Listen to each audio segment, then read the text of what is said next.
regarding this man, Joe Joyce, was also going to be about Saturday's promotion at Wembley, which is going ahead, but with a little problem. Frank Warren. Right, so we've got a little bit. Good afternoon, ladies and gentlemen. Thank you for joining us today.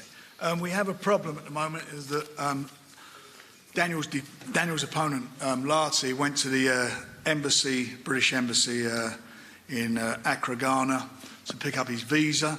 His team were given their visas. He apparently was refused a visa. There was a problem with it. So we've been liaising with the Home Office, and in fact, as I was just doing an interview there, I've just been told that they are trying to grant him his visa today that would get him in the country. We're going to know in the next few hours, because obviously he's got to fly here to be able to fight and weigh in tomorrow. We're also looking at other opponents should he not be available.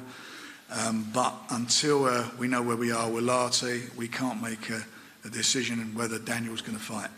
So we will know, as I say, later today, and we will obviously put an announcement out concerning that. But the show will take place whatever happens. Yeah, that's the important thing. The promotion at Wembley does continue irrespective and will be shown live on BT Sport. That's correct, yeah. So, moving on to the big announcement today, which is a promotional agreement involving Joe Joyce. Frank, spell it out for us, please. Well, you know, Joe and I spoke after he won his silver medal in the Olympic Games regarding doing a deal. He obviously went in a different direction. But a good friend of mine who's promoting him, Richard Schaefer, and I had discussions for quite a few months, and myself and also my son George have been speaking with Adam, his advisor, lawyer, and with Sam down the end there, who also manages him, regarding trying to do a deal. So after, I think we've done it fairly quickly at the end, didn't we? We also had a like-minded to do the deal, so we did it. And obviously at the end of the day, Joe had to make his decision, and he decided that he wanted to jump on board with us, and that's what he's done. So Queensberry will be promoting his fights in association with Richard in the future, along with, and all his fights will be broadcast on BT. So I feel at the moment, you know, us, BT, had the best crop of the next level of heavyweights to come through. When you think of Joe, you look at Daniel, you look at Nathan Gorman, it's a pretty good lineup of heavyweights, and I'm hoping over the next, or to the end of this year, that these guys are going to fight each other. So when are we looking at seeing Joe on a Queensberry promotion bill? His first fight will be on the undercard of Billy Joe Saunders' fight on the 18th of May at Stevenage. That fight at the moment is for the interim title, but I understand, and I was told by Bob Arum a couple of days ago, that Ramirez will be vacating that title because he can't make the weight anymore, which will make that Bill's fight for the full title. So fingers crossed that happens.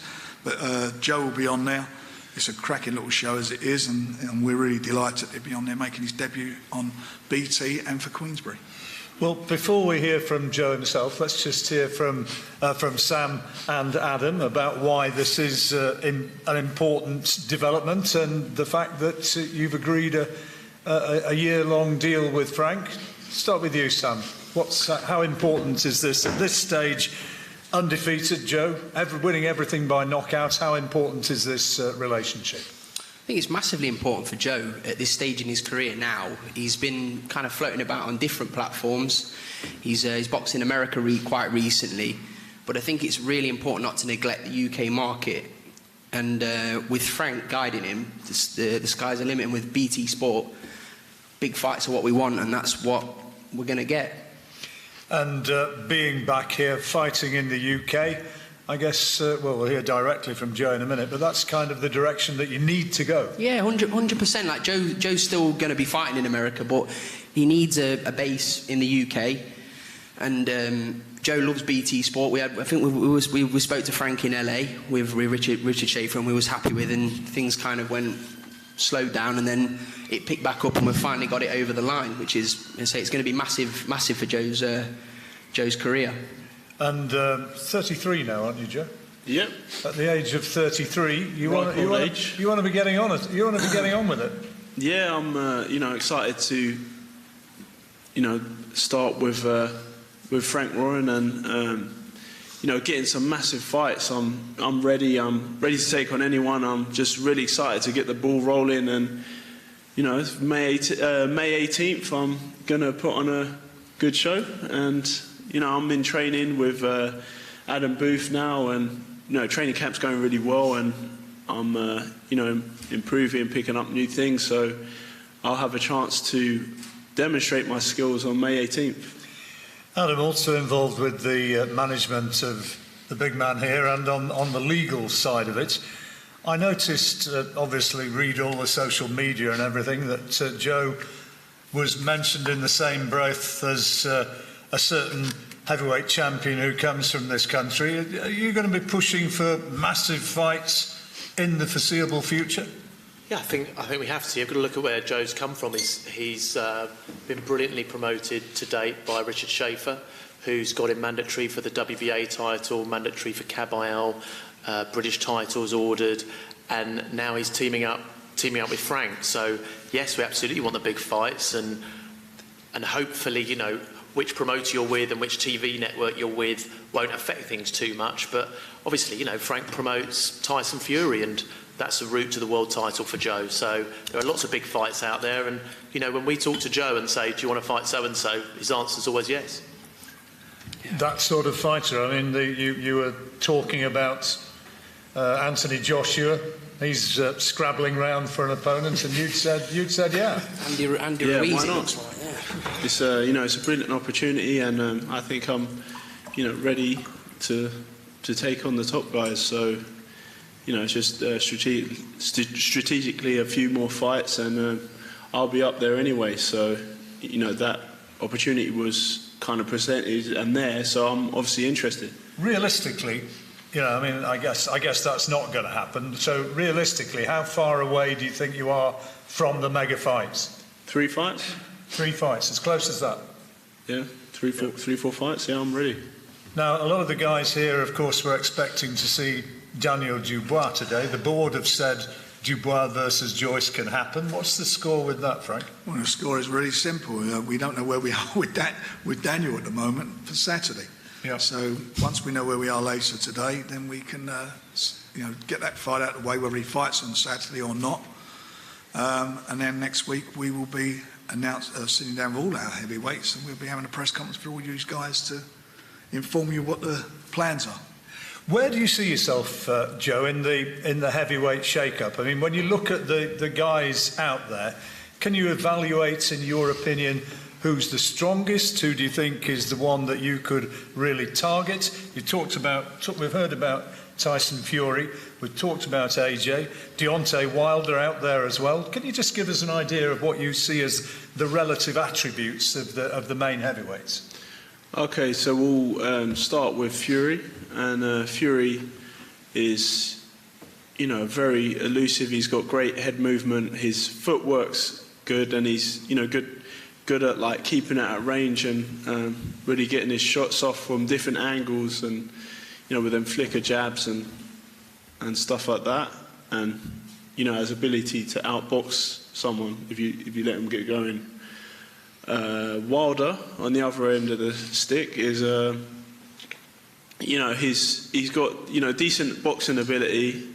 He's he comes in quite light, so he's quite fast, and he has an amazing one-punch output where he can really knock you spark out. Yeah. And I think with Joshua, he's a bit more balanced. He has has a good guard, and he's quite robust, and he has quite quick hands, and he's powerful. He's very physical specimen. If you were to be fighting one of them 3 fights down the road, which is what you've talked about, who would you fancy the most as being the guy you could beat? I would go with all 3, but I mean, either of them. I mean, they can queue up like one after the other, or something like that. We'll see. But I mean, whichever opportunity presents itself first, then I'll go with that one. Now, before then, you say 3 fights. What would you want to add to your armoury in those 3 fights? Because, I mean, you must be aware of what people say, and one of the criticisms has been that you can be too easy to hit. Yeah, well, you know, I can block shots with my face as I seem to do sometimes, but perhaps Adam Booth can help me with not getting hit in the face and, you know, slip and then throw something back. If you can go all the way, you know, having had a terrific amateur career, you know, been Commonwealth champion, European champion, Olympic silver medalist, and bronze medal in the World Championship as well, I think, off the top of my head. Yeah. You know, after that great amateur career, if you could go all the way as a professional, what would it mean to you? Well, that's what I'm in the sport for. Like, I was in the amateurs and I wanted to get to the Olympics and, you know, win a gold medal at the Olympics, and I thought I did that, but I got the silver, so, you know, I thought I wanted to aim to get to be #1 in the world, and, you know, since turning pro, then that's the next thing. I want to become, you know, a world champion, and I'd love to be undisputed. Have you visualised it? Have you sort of kind of thought through and imagined what it might feel like to actually take that belt? Yeah, I think, you know, I set these goals, and, you know, once you get there, you're thinking about the next thing. So, you know, it's all about the journey, and I'm having fun along the way. Yeah, you're having fun, clearly. I mean, we've chatted informally away from, you know, sort of press conferences and everything, and you clearly are enjoying it hugely. Yeah, it's not bad. I get to punch people in the face for a living. which you're rather good at. What facet of being a professional do you enjoy the most? Is it actually the competition or the discipline of being out there training and getting yourself into great shape? I think it's all of it. I think, like, training's really fun. You know, I like improving myself, and, you know, sparring's really great fun. And when you beat a really strong opponent, then it's, you know, you get great satisfaction. Stivern, I guess, the biggest name on your record so far, who was a world title challenger. How do you evaluate your progressions to date? Yeah, I haven't been doing too badly. I, you know, started off with a bang with Ian Lewis. Ian Lewis in a 10-round fight. Yeah. Thanks, and then, you know, with for the Commonwealth against Lenroy Thomas. Thank you, Sam. I need a better defence. And then, yeah, so that's the Commonwealth title, and then winning the Continental against Joe Hanks, and then getting the WBA gold title, which is a new belt for the WBA, against Bemern Stavern, you know, which is a great big fight. Yeah, great name. Yeah, when Sam told me I'd be fighting him and he's agreed to fight me, I was over the moon. Yeah. So yeah, I'm just, you know, I'm 8 fights in, 8 knockouts, and ready to go. You know, I'm ready for my 9th fight. I remember after that Stavern fight, there wasn't Luis Ortiz calling you out, and there was talk of that at some point. Luis Ortiz. Yeah, that's definitely an option. Yeah, 100%. So you wouldn't mind the possibility of going down that route? Yeah, he seems interested in the fight. If you can't beat a 50-year-old man at Joe's stage in his career, he's Deontay Wilder nearly didn't. Yeah, styles make fights. Luis Ortiz didn't win that fight because he was too old. Yeah, he ran out of gas and couldn't keep on going around to the right, and you know, stopped his leg movement, and then that's when that big right hand came down the middle. So, tell us about what it's going to be like getting in front of British fans again and fighting at Stevenage. Oh, it's amazing. I'm looking forward to it, to, you know, be back on English soil and you know, getting the party started with Queensberry. Absolutely, Frank. Exciting times. It is very exciting times in the heavyweight division. I'm old enough, and a couple of the journos here, yourselves, are old enough to look back at the British heavyweight division, like, and sort of, you know, shake your head and think, you know, was that old famous quote, was it Dorothy Parker made? If you laid all British heavyweights end to end, you wouldn't be surprised. Now they're the best, aren't they? Absolutely. I mean, we got the best. Yeah, we're just generating this for some reason, like buses, they're coming along, and it's phenomenal. It's phenomenal. This is as good as it gets as far as the heavyweight division is concerned. And and the three guys we keep talking about, I'm convinced one of them, or if not two of them, will definitely wind up winning versions of the world title. Yeah, I mean, if they all fight each other, Nathan, Daniel, Joe, even if someone loses, it's not the end of the world. I put together, what was it, a few years ago, not heavyweights, but put together, if you remember, James DeGale and George Groves, very early in their careers. Both went on to win world titles. If you get beat, it's not the end of the world. It's how you come back. And you only got to look at Derek Chisora. I mean, he lost, was it 5 out of 6 of me, and he progressed from each loss. I mean, if he'd have won it, it could have been. He was better off losing them than winning them. He got the British title, lost, went on to fight the European title, lost, then went and fought for the world title, lost, then he fought David Hay. And lost White as well. Dylan White as well. He suffered an early loss against Joshua. So he's gone on to be a pay-per-view star. A loss in any fighter, it's not the end of the world. It's that sometimes from getting a loss, you can pick up more experience. But the heavyweight divisions in this country are very sexy at the top echelons. And I look at it at the moment. You've got obviously Wilder's an American. He's based in America. Anthony Joshua's next fight in the States. I don't know whether he's going to fight again this year. Maybe his next fight will be in the States. Who knows? Tyson, I know his next 2 fights are definitely in the States. So this is a good time for prime time for the fans to see the next generation of heavyweights. How confident are you, Frank, that from this next generation that you're talking about, that one of them, if not more, are actually going to go all the way? I'm very confident. I think they've got the tools, they've got the experience. In Joe's case, he's got a wealth of amateur experience. When you look at what he's done, I mean, you just read out his record at the start of the press conference. It does get better than that if you win a gold medal, but other than that, it's a great resume, isn't it? It's fantastic. The gold medal, and he's done everything everything he's had to do as a pro, he's done up to now. Daniel Dubois, our boy all again, I think he's a tremendous talent. He's, from experience point of view, he had 7 senior fights, but he's gone from strength to strength. And Nathan Gorman's done the same thing. They're talented heavyweights. So it's a sexy division. There are fights to be made there.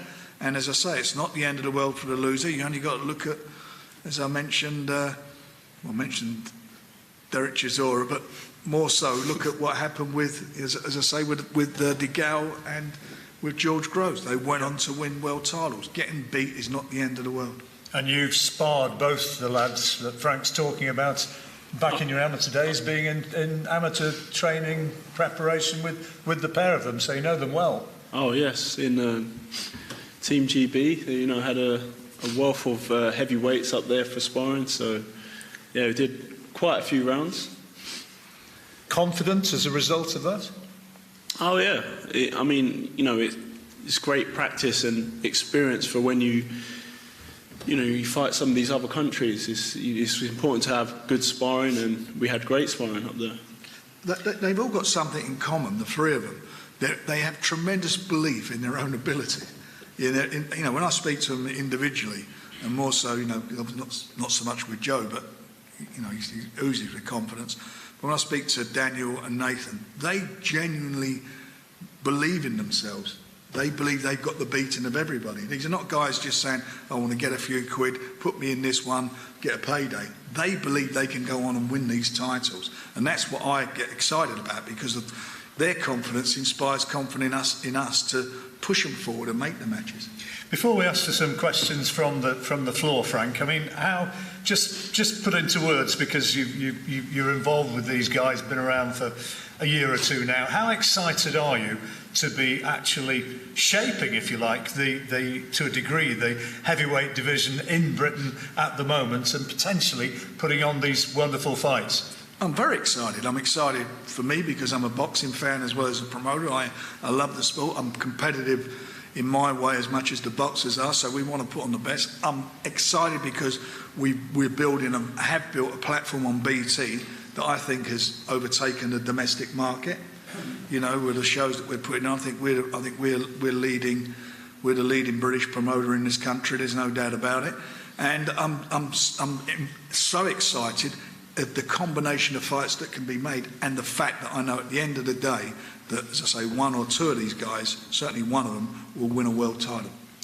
Right, well, Joe, I'm sure will be happy to do as many photographs as you wish and as many one-on-ones since he's here. But in the meantime, are there any questions you'd like to ask from the floor of the fellas here now? Joe? For Stevenage? No, not yet. They are working it. We only did this in the last couple of days. So. At the level he's been fighting at. I mean, you know, you look at his record, he's not fought slouches, has he? I mean, he's gone in, he's fought rated guys. And I've got to be honest, that's something they pressure me on. Part of doing this deal is, no, we want him. So that ain't going to be hard to make, you know, to put him into a position like that. It's not marking time. And I mean it with the greatest respect. You know, he's got a wealth of experience as an amateur. He's 33 years of age. You don't be sitting around, do you? He's not going to sit on his arse. He wants to get out there and do the business. So we're going to make it happen. Be active.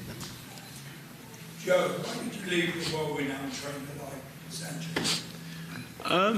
I thought that, you know, Abel's a great coach, and I enjoyed getting experience in America.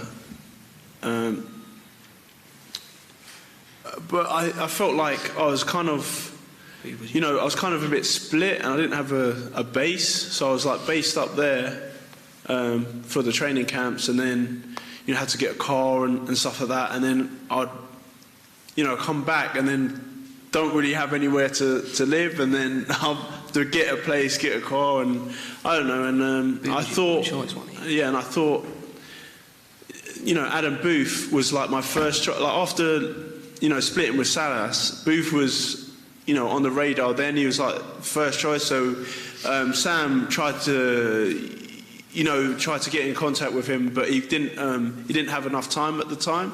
So we tried out Abel, and you know, Abel's a great guy. You know, get on with him. I like him, and you know, I like training up there. But I think, you know, I think it's really good to.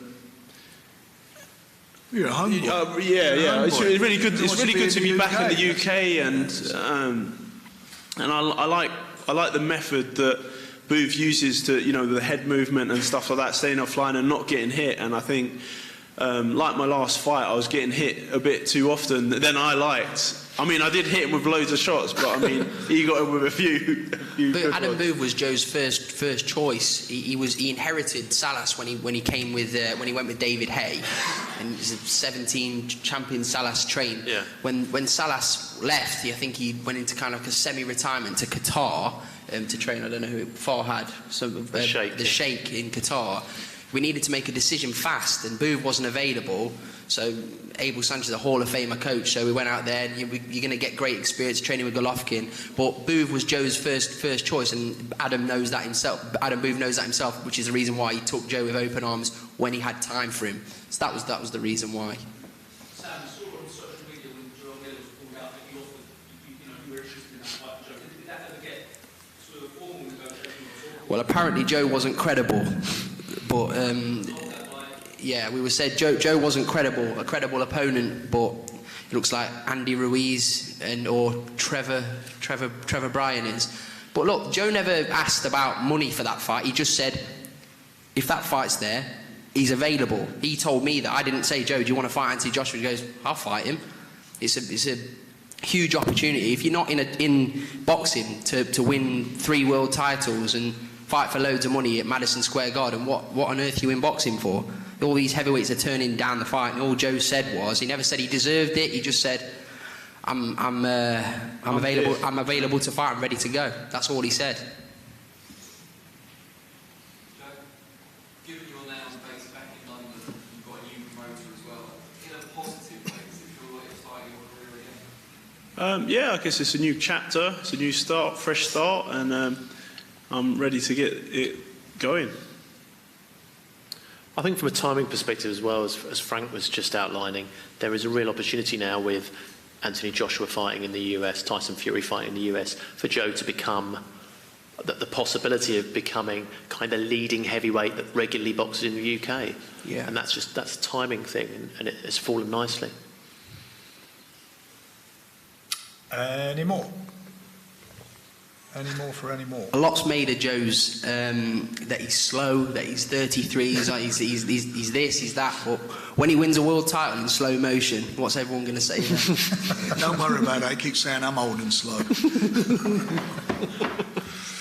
Right. So, have you got any closing words, Frank? Yes, as I say, we'll come back to you later today. Hopefully, we'll be in a position with Daniel is fighting, but we'll obviously let you know today. And there will be a big press conference next week to announce our future shows, and we'll be talking more about our show on the 13th of July at the O2, which is going to be a heavy-duty night. All these guys on. Great to see Joe here, and great to see him part of our future promotions coming up, and it'll be great to see him as well on BT Sport. So I guess it's a little bit of a welcome, and looking forward to seeing him. So it's good night for him. And it's good night from us. Thank you very much for coming.